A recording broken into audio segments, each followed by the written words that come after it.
Welcome back to our lesson लोगोफोर स' दिनै जों नै भिडिअनि गेजेरजों एक्सारसाइज 10.2 नि 6, 7, 8, 9 बेखौ जों सावरायगोन थ' नोंथांमोना भिडिअखौ स्किप खालामालासिनो जोबजासे नायनो ट्राइ खालामबानो जाबाय अब्ला एसे मोजाङै बुजिगोन आरोना स्किप खालामालासिनो जुदि स्किप खालामलांबाय थाबा एसे बुजिनायाव गोरलैबो जागोन नोंथांमोना बुजिनो स' आसा खालाम नोंथांमोना भिडिअखौ जोबजासे नायबानो जाबाय आरो भिडिअ जुदि नोंथांमोना जुदि चेनेलाव गोदान बा बेबायदि जुदि इडुकेसन भिडिअ जुदि मोनबाय थानो लुगैदोंब्ला चेनेलखौ साबस्क्राइब खालामना लाबानो जाबाय आरो बेल आइकनखौ थुनानै होबानो जाबाय स' गोबाव खालामालासिनो स्टार्ट खालामदोनसै स' नाय कुइसनाव मा दङ मोनसे बेंखननि मिरुनिफ्राय 5 सेन्टिमिटार गोजानाव मोनसे बिन्दो ए निफ्राय बोनाय नांज्रें हांखोनि लावथाया 4 सेन्टिमिटार दा बेंखननि सखावखौ दिहुन एकदम गोरलै नैबे नोंथांमोना बेबायदिखौ खालामनो हानांगौमोन अबसे अब्लाबो आं खालामना होनसै जोंना मा नाम्बार बियो एक्सारसाइज 10.2 एक्सारसाइज 10.2 नि क्वेश्चन नाम्बार 6 नाय क्वेश्चनखौ नोंथांमोना बेवहाय दिन्थिना होखानाय जादों माबायदि नोंथांमोना नुखादों क्वेश्चनखौ जे बेवहाय मोनसे बेंखन आखिना लाबाय आङो मोनसे बेंखन आखिबाय बेयाव मेरु होबाय मेरुखौ आं अ होबाय दा बेनि उनाव मोनसे बेंखननि मेरुनिफ्राय 5 सेन्टिमिटार गोजानाव मोनसे बिन्दो ए लाबाय बै मेरुनिफ्राय मोनसे 5 सेन्टिमिटार गोजानाव मोनसे नैबे 5 सेन्टिमिटार हा जानथाया नैबे आं मा लाखो ए बिन्दो लाबाय दा बिनि उनाव मा होदों दा ए बिन्दोनिफ्राय नांज्रें हांखोनि लावथाया बेसेबां दा बे ए बिन्दोनिफ्राय मोनसे नांज्रें हांखो बोनो होदो आरोना बिनि लावथाया होदों आरो जोङो 4 सेन्टिमिटार जोङो होना होदों दा अब्ला जोङो बेंखननि सखावखौ दिहुननो होदों अभियासलि जों दा बेंखननि सखाव बोनोबा नैयाव जों नैबायदि थोंगोर बोना लागोन आरो जोंना मिथिखागौ नैबे बेबायदि बोनाय सखावा बेयाव बेसेबां डिग्री खना खालामो जोंनिया 90 डिग्री खना खालामो आरो बे मा थारमुंथि लोगोफोर थारमुंथि 10.1 स' दा बेयाव अभियासलि जों पाइथागरास थियराम बाहायनानै जोङो सखावखौ जोङो इजिलि दिहुननो हागोन आरो जोङो नैखौ मा होनसै आङो पि बिन्दो हमना लाबाय हियार बेवहाय AO equal to 5 centimetre AP equal to 4 centimetre बिनिफ्राय OP equal to what OP आ सखाव हा लोगोफोर आरो angle OPA equal to 90 degree मानो 90 डिग्री थारबुंथि 10.1 निफ्राय जोङो मोनो नोंथांमोना थारबुंथि 10.1 निफ्राय मोनो होननानै लिरबिहा आं सर्टकाट मेथडआवसो 10.1 आन्था लिरना दोनदों नोंथांमोना थारबुंथि 10.1 निफ्राय मोनो होनना लिरना लाबानो जाबाय स' देयरफर ट्रायंगल OAP निफ्राय पाइथागरास थारबुंथि बाहायना मोनो नाय पाइथागरास थारबुंथि आं बर'खौ लिरना होलासै मानोना नैनि थार्ड नाम्बार पार्ट ना सेकेन्ड नाम्बार पार्टआव जोङो बेखौ आरो लिरना होखानाय जादों आरो जोङो 8 लेसनावबो जोबोद पाइथागरासनि खोथाफोरखौ जों सावरायसोदों स' डाइरेक्ट लिरखानोसै आं बेवहाय स' दा जों मा मोनगोन देयरफर पाइथागरास थियराम बायदि जों मोनगोन OA square plus AP square OA square equal to AP square plus OP square माने मा जोंनिया लावाखान्थि स्क्वायर इक्वल टू थोंगोर स्क्वायर प्लस हासा स्क्वायर स' आरो नैखौ नैबिथिंबो लिरनो हायो आरो बेखिनिखौ बिथिंबो जोङो लिरजानो हायो OA स्क्वायर OA नि माना जोंनिया बेसेबां 5 स्क्वायर AP नि माना जोंनिया 4 स्क्वायर OP स्क्वायर OP नि माना जोंनिया गैया बेखौ जोंखौ दिहुननो होदों दा नैबे जाबाय 25 इक्वल टू नैबे जाबाय 16 प्लस नैबे जाबाय OP स्क्वायर स' इमप्लाइज दैट बिनि उनाव सिम्पलि 16 खौ बिथिं लाबोदो 25 minus 16 equal to OP square स' बिनिफ्राय नैबे बेसे जागोन 25 माइनास 16 बेसे जागोन नैबे 9 जागोन OP स्क्वायर स' बिनि उनाव 9 खौ जों मा लायो 3 square equal to OP square बेबायदि लिरनो हायो आरो नैयाव प्लास माइनासबो होजागोन प्लास माइनास होआबाबो गोनांथि गैया मानो गैया मानोना जोंनिया नैबायदि खना बा डिस्टेन्स बेबायदि जुदि जोङो दिहुननो नांगौबा बेफोराव जोङो नेगेटिभ भेलुखौ जोङो मालाबाबो हमनो हाया स' बेनिखायनो जों प्लास माइनासखौ होनो गोनांथि गैया स' बेनिफ्राय नै स्क्वायर केन्सेल स' बेनिफ्राय नैयाव मा थाखो OP नि माना बेसेबां दा सखावनि माना जों बेसेबां मोनखो लोगोफोर सखावनि मानखौ जों मोनबाय 3 सेन्टिमिटार थामहिनबा नैखौ जों मोनबाय 3 सेन्टिमिटार स' गोबाव खालामलासिनो जोङो नेक्स्ट कुइसनखौ स्टार्ट खालामदोनोसै लोगोफोर स' नेक्स्ट कुइसनखौ खालामनो कारणे आं बिथिं लाना फैलायबाय बिजाबखौ बे खावसेथिं खालामनोसै कुइसनखौ दिन्थिना होनाय जाबाय निया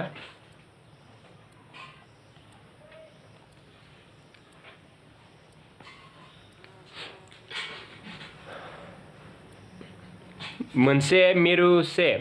बेंखननि सखाव हांखोफोरनि लावथाया 5 सेन्टिमिटार आरो 3 सेन्टिमिटार दुइसिन बेंखनखौ नांजिरनाय गेदेर बेंखननि सिलिं हांखोनि लावथायखौ दिहुन स' बेबो जोबोद गोरलै नोंथांमोना जेब्ला कुइसनखौ खालामगोन अब्लानो गोरलै होननानै बुजि मोनगोन आरोना स' एक्सारसाइज 10.2 एक्सारसाइज 10.2 नि मा नाम्बार एबाना कुइसन नाम्बार 7 एबा 7 गोबां लामासिम स्टार्ट खालामनोसै आं फार्स्टलि बेंखनखौ गिरना लानोसै लोगोफोर स' मेरुसे बेंखन मोनसे मेरुनि गेजेरजोंनो मोननै बेंखन आरोना मोनसे नैबायदि आखिबाय आङो मेरुसे बेंखन माने मोननै नैबायदि आरोना एग्जाम नोंथांमोना मेरुफोरखौ स्केलजों माने कम्पासजों आखिबानो जाबाय हा एसे मोजाङै नाय मोनसे मेरुनि गेजेर मोनसे मेरुनि सावनो मोननै मोनसे मेरुनि सेन्टारनि सावनो मोननै बेंखन बेखौनो जोंनिया मेरुसे माने मोनसेल' मेरु आरोना बे मेरु आरो मा लानो होदों बिनि उनाव बिनि गेदेर बेंखननि सखावा नै गेदेर बेंखननि सखावा नैबे बेसेबां नै गेदेर बेंखननि सखावा जाबाय जोंनिया 5 सेन्टिमिटार बे जाबाय जोंनिया 5 सेन्टिमिटार आरो उन्दै बेंखननि सखावा उन्दै बेंखन माने नैबे नैनिफ्राय नैसिनि आरोना नैखिना उन्दै बेंखन जागोन ना लोगोफोर नैनिफ्राय बेखिना बेसेबां 3 सेन्टिमिटार बुजिना लोगोफोर एसे ब्लार जादों मानोबा भिडिअ आरो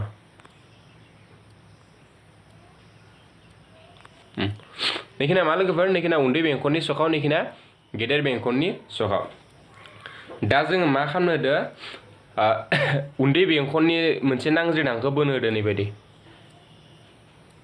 नैबायदि नांज्रिद हांखो बोनो होदो नाय बेवहाय नै मोनसेया नै उन्दै बेंखननि नांज्रिद हांखो बाट गेदेर बेंखननि खारनै मा बियो सिलिं हांखो दा बे सिलिं हांखोनि मानखौ जोंखौ दिहुननो होदों दा नैखौ आंना पि लाबाय नैखौ अ लाबाय नैखौ लाबाय आङो ए बि जोङो नै ए बि नि मानखौ दा जोङो दिहुननांगौ ए बिया जाबाय नै गेदेर बेंखननि मेरु बेंखननि माने सिलिं हांखो आरो बे सिलिं हांखोनि मानखौनो जोंखौ दिहुननो होदो दा जोङो बेखौ दिहुननो गारनो नैथि मोनसे नैबायदि बोना लाबाय नाय अब्ला जोङो नैबे बेसेबां मोनगोन लोगोफोर बे जोंनि बेनि माना बेसे जागोन नैनि माना नैनिफ्राय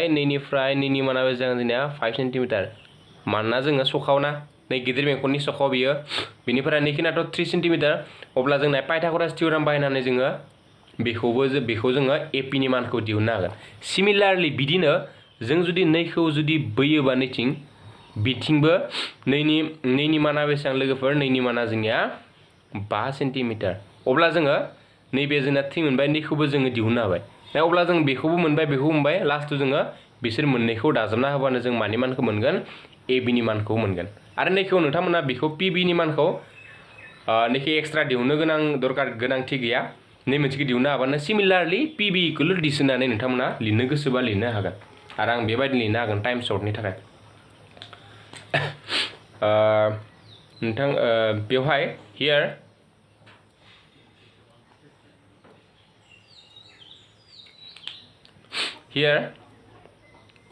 आं नै direct लिरखानोसै O equal to 5 centimetre बांद्राय गोलाव लिरबाय थाला OP इक्वल टू 3 सेन्टिमिटार बेनिफ्राय AB equal to AP plus PB equal to what जों मा दिहुननांगौ बेनिफ्राय AB नि मानखौ दिहुननांगौ होननानै आङो लिरना लाबाय नोंथांमोना होनाय दङ मा होनाय दङ बेफोरखौ अमेरु गोनां बेंखननि बेबायदि लिरनो गोसोबा लिरना लाबानो जाबाय आङो दानिनो बुजिना होखानाय जादोंना बेनिखाय आं सर्टकाट मेथडखौ एसे खालामनो नाजानोसै स' देयारफर जिहेतु नैबे जोंनिया राइट एंगल ट्रायंगल माने खनाथि आखान्थिथाम ट्रायंगल OAB पिनिफ्राय पाइथागरास थार बुंथि बाहायना मोनो पाइथागरास थार बुंथि बाहायना मा मोनगोन लोगोफोर OP square plus AP square equal to OA square so implies that OP नि माना जोंना बेसेबां 3 स्क्वायर AP नि माना जोंना बेसेबां AP नि माना जोंना होनाय गैया OA नि माना बेसेबां 5 square implies that AP square equal to 25 minus 3 3 जमा 9 बिथिं लांखाबाय आं बेखौ AP स्क्वायर इक्वल टू बेसेबां बेयो 16 जागोन दा बेनि उनावहाय नाय जों AP स्क्वायर इक्वल टू जों मा नायखो 4 स्क्वायर प्लस माइनसखौ गोनांथि गैया नै स्क्वायर स्क्वायर कैंसेल बेनिफ्राय AP इक्वल टू बेसेबां मोनखो जोंनि एन्सारा AP इक्वल टू मा मोनखो जोङो 4 मोनबाय स' जों बिदिनो जोङो नै मोनसेखौ नै बायदि दाजाबनानै जोङो PB नि मानखौ जोङो दिहुननो हायो नाथाय नोंथांमोना बेखौ दिहुननायखौ दिन्थिनाङा डाइरेक्ट नोंथांमोना सिमिलारलि बिदिनो SSLY आं सर्टकाट मिथिबाय सिमिलारलि बा बिदिनो ट्रायंगल OPB निफ्राय मोनो ट्रायंगल OPB निफ्राय जों मा मोनो PB इक्वल टू 4 सेन्टिमिटार नैबे 4 जों बिदिनो नै PB नि मानखौ जों डाइरेक्ट मा लिरखानाय लोगोफोर 4 सेन्टिमिटार जोङो लिरखानो हायो स' देयारफर AB इक्वल टू AB नि मानखौ जों दिहुननांगौ AP प्लस PB दा AP नि माना नैयावबो जोंनो 4 आरो PB नि मानाबो 4 इक्वल टू 8 सेन्टिमिटार थामहिनबा AB नांज्रिद हांखोनि माना जों मा मोनखो दा नांज्रिद हांखो आरो सिलिं हांखोनि माना जों मा मोनखो 8 सेन्टिमिटार थामहिनबा बे AB आ नै गिदिर बेंखननि सिलिं हांखो आरो AB आ नै उन्दै बेंखननि नांज्रिद हांखो स' बेबायदिनो नोंथांमोना बेबायदि लिरनो हाबानो फुल मार्क्सखौ मोननो हागोन गोबाव खालामालासिनो जोङो 8 नाम्बारखौ जोङो सावरायलायनोसै लोगोफोर एबारा जाबाय मा नाम्बार एबारना कुइसन नाम्बार 8 नाय ABC आखान्थिब्रै ग्लोब मोनसे बेंखन आखिनाय जाबाय आरो बेखौ सावगारि नाया नै मोनसे सावगारि हा लोगोफोर दा फोरमान खालामदो AB plus CD equal to AD plus BC जोबोद गोरलैबो नोंथांमोना नुबानो बुजिगोन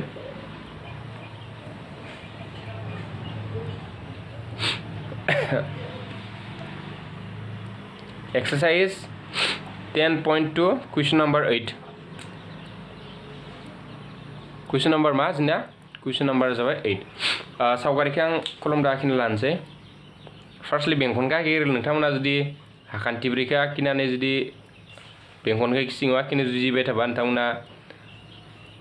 आखिनाय मोजां जानाय नङा आरोना जाहैनाय नङा आंनाबो एसे माबायानो जाबाय अब्लाबो ट्राइ खालामनोसै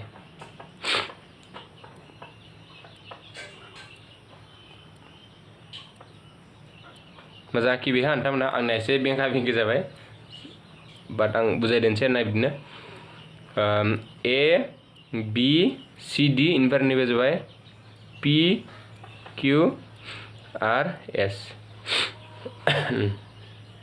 नाय जों मा फोरमान खालामनांगौ AB plus CD equal to AD plus BC बेबायदि जों फोरमान खालामनांगौ बेवहाय जों फार्स्टलि नैखौदो बेखौदो बे साइडथिं लानांगौ बेनिखाय जोङो बिसोर मोननैखौ जोङो लाग्रोनानै खालामनांगोन आरोना नोंथांमोना नायबानो बुजिगोन आरो नाय बेवहाय जों मा फर्मुला बाहायगोन जों मिथिखागौ मोनसे बिन्दोनिफ्राय बेंखनसिम बोनाय नांज्रिद हांखोफोरा सानफ्रोमबो इक्वल जायो स' बेनिखायनो नैजों इक्वल जागोन मानोना नैदों बेथिं नांज्रिद हांखो बेनिफ्राय नै बिन्दोजों बे नांज्रिद हांखो स' बेनिखाय बेजों इक्वल जागोन थिग बिदिनो नै बिन्दोजों बेजों इक्वल जागोन नांज्रिद हांखो नालाय बेनिफ्राय नै A बिन्दोनिफ्राय बोनाय बेजों मा जागोन जोंना नांज्रिद हांखोफोरा मा जागोन इक्वल जागोन स' देयारफर होनायफोरखौ लिरबाबो लिरजागोन लिराबाबो लिरजागोन आरोना फोरमान खालामनांगौ आं डाइरेक्ट लिरखानोसै फोरमान खालामनांगौ दि फोरमान खालामनांगौ दि मा फोरमान खालामनांगौ जोंनिया AB plus CD equal to AD plus BC दा आं फोरमान खालामदोंसै लोगोफोर फोरमान स' नाय फोरमानाव जोंना दा मा लिरनो हायो आङो AP equal to AS clear लोगोफोर बे AP जों AA जों जोंनिया समान जायो मानो समान जायो बेयो बेखौ आं 1 होननाय आरो बेखौ आं सर्टकाट मेथडआव मान लायो 10.2 थार बुंथिनिफ्राय मोनो बेनिफ्राय PB इक्वल टू BQ बा QB बेखौ 2 नाम्बार होबाय बेखौबो मा जोंनिया थार बुंथि 10.2 बिनि उनावहाय जोंना नैया दा नैखौ नाय 1 + 2 खालामबा जोङो AP + PB मोनबाय अब्ला जों बेखौ मोनगोन जों बिनि उनाव दा नैखौ लानांगौ अब्ला जों दा DR खौ लाग्रोनि आङो DR इक्वल टू DR जों माजों समान जोंनिया DS जों समान बे थार्ड नाम्बार होबाय बेबो जोंना 10.2 बिनि उनाव RC खौ लानोसै RC दों CQ दों समान RC इक्वल टू CQ बेखौ 4 नाम्बार होबाय बेबो जोंनिया 10.2 थार बुंथि बायदि जोङो बेखौबो बेबायदि लिरनो हायो दा जोङो 1 + 2 + 3 + 4 दा जों मा खालामखो गासै 1 + 2 + 3 + 4 बेफोर गासैखौबो जोङो दाजाबना होबाय स' दा दाजाबा मा मोनगोन जोङो दा AP + PB + DR + RC equal to AS + BQ + DS + CQ बेना क्लियर ना लोगोफोर दा नायदो AP + PB दाना AP + PB जों मा लायो AB मोनगोन जोङो ओमफ्राय DR + RC नै DR जों RC खौ दाजाबबा जों मा मोनगोन DC मोनगोन इक्वल टू बिनिफ्राय AS ने AS आ बोरै नै AS + DS मा जागोन AS जों DS दाजाबबा जों मा मोनगोन लोगोफोर AD मोनगोन जोङो AD उल्था उल्थि दङ आरोना इ खावसेनिया बाट नै जों बिसोर मोननैखौ दाजाबा मा मोनगोन जोङो AD बिनिफ्राय BQ आरो CQ बिनिफ्राय BQ जों CQ दाजाबबा जों मा मोनगोन CB मोनगोन प्लास CB माने नैसोर मोननै दाजाबबा जों मा मोनगोन CB नैबे CD नङा हा लोगोफोर नैबे मा CB बा BC फोरमान जाबाय ना लोगोफोर निउ G मोनबाय जोङो बेवहायबो नैया AB DC एखेयानो AD BC निउ CB एखे दा जों नैबे मा जाखो फोरमान जाबाय स' नाय नैबे नै लानायखिनिखौ नोंथांमोना उल्था उल्थि लानाङा जुदि नोंथांमोना जुदि AS खौ नैथिं लानानै AP खौ थिं लानानै जुदि उनाव दाजाबबाय थाबा नोंथांमोना नाय मा मिस्टेक जाजोबगोन आरोना मोनसे मिलायनाय नङा स' बेनिखायनो बेखौ जाहाथे नै साइडथिं समान लाग्रो बिनि उनाव बेखौ नै साइडथिं ला बिनि उनावसो लास्टआव खालामनानै दाजा नङाबा नोंथांमोना उल्था उल्थि जानानै माबा जालांजोबगोन दा जोङो गोबाव खालामालासेनो 9 नाम्बारखौबो जोङो स्टार्ट खालामदोंसै लोगोफोर आरो 9 नाम्बारखौ खालामनो खारनायनिथिं बेखौ लांनो हायबाय स' 9 नाम्बारा एसे गोलाव जागोन आं मोनसे पेज एक्सट्रा बोखाना लाबाय गोलाव माने एसे बुजायनायाव मोजां जागोन आरोना नैबे एक्सट्रा लाबा नायदो सावगारि 10.13 नै मोनसे सावगारिखौ लानो होदो बे मोनसे सावगारियाव x y आरो x dash y dash आ अमेरु गोनां बेंखननि लिग नांज्रिरांखो बेजों मोननैया लिग होनना बुंदों आरो नांज्रि बिन्दोनि गेजेराव गुबुन मोनसे नांज्रिरांखो AB नैबे AB आ x y खौ माने x y खौ A बिन्दोआव दानसयो आरो नै x dash y dash खौ B बिन्दोआव दानसयो अब्ला जों फोरमान खालामनांगौ AOB नि माना जोंना 90 डिग्री होननानै जोङो फोरमान खालामनांगौ दा बेखौ आं सावगारिखौ आखिना लाग्रोनोसै एक्सारसाइज 10.2 क्वेश्चन नम्बर मा नैबे क्वेश्चन नम्बर 9 आं ब्लार जादों थिक खालामना लानोसै र' क्वेश्चन नम्बर 9 आं सावगारिखौ आखिग्रोनोसै लोगोफोर कलमजों आखिनोसै मोनसे बेंखन आखिबाय बेंखन माने बुक्सआवनो नायदों हा सावगारिया नोंथांमोना बुक्सनिफ्राय आखिना लाबानो जाबाय एबार बेबायदिनिफ्राय नैथिं मोनसे सखाव फैदों खाव बेनि उनाव नैयाव नांज्रिदांखो मोनसे आरो बुबुन होदों बेनि उनाव बेबायदि नैदों जइन खालाम नैबे P हमदों नैखौ Q हमदों नैखौ X हमदों नैखौ Y हमदों बेनिफ्राय नैखौ X dash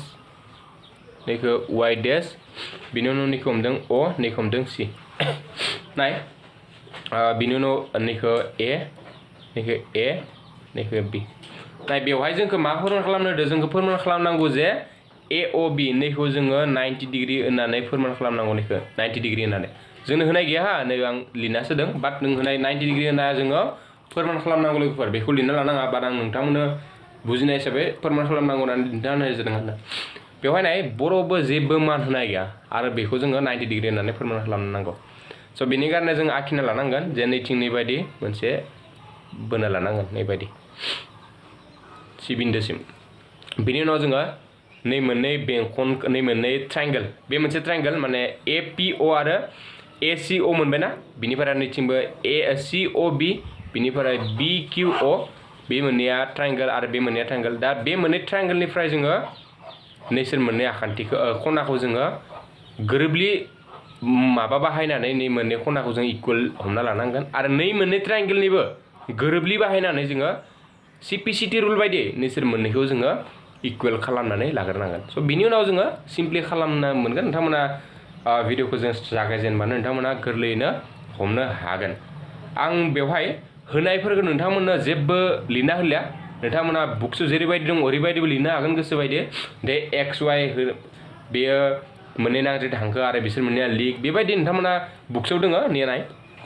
बुक्सआव जि दोङो होनाय थानाय खिनाखौ क्लियार बेबायदि लिरना लाबानो जाबाय आं डाइरेक्ट आखिनायखौ लिरजागोन लिरोबा आखिनाय नोंथांमोना आं लिराखै होनना लिरालासे थानाङा होनाय थानायखौ बुक्सआव जि दोङो बेखौनो लिरना लाबानो जाबाय आखिनायाव लिरनोसै आङो अ सि दाजाबनाय जाबाय जास्ट बेखौनोल' आरो ना आखिनाया दाजाबनाय जाबाय एसे गावबा गाव लिरनोबो जुजिनांगौ जे आं लिरना होबाय थाबाबोल' जाया नोंथांमोनाबो होनाय थानायफोरखौथ' कुइसनाव नायबानो नोंथांमोना ट्राइ खालामनो हायो आरोना मानोना जोंना होनाय थानायखौ नोंथांमोना बाय हार्ट खालामना लायोबा मिस्टेक जागोन मानोना एग्जामनि टाइमाव सेम कुइसनखौनो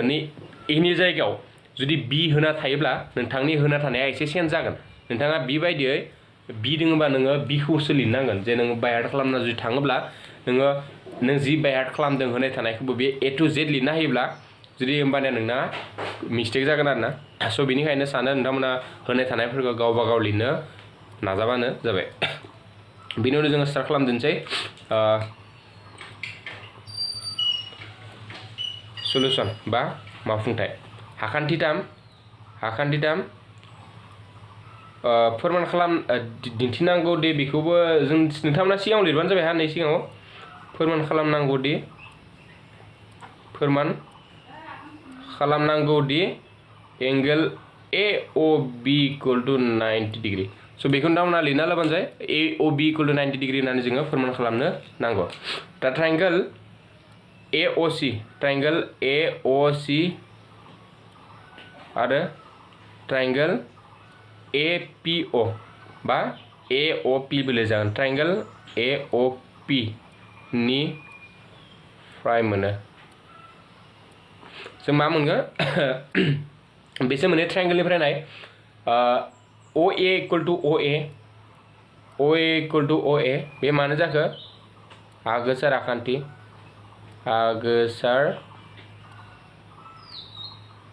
आगोसार आखान्थि बिनि उनाव अ पि इकुवेल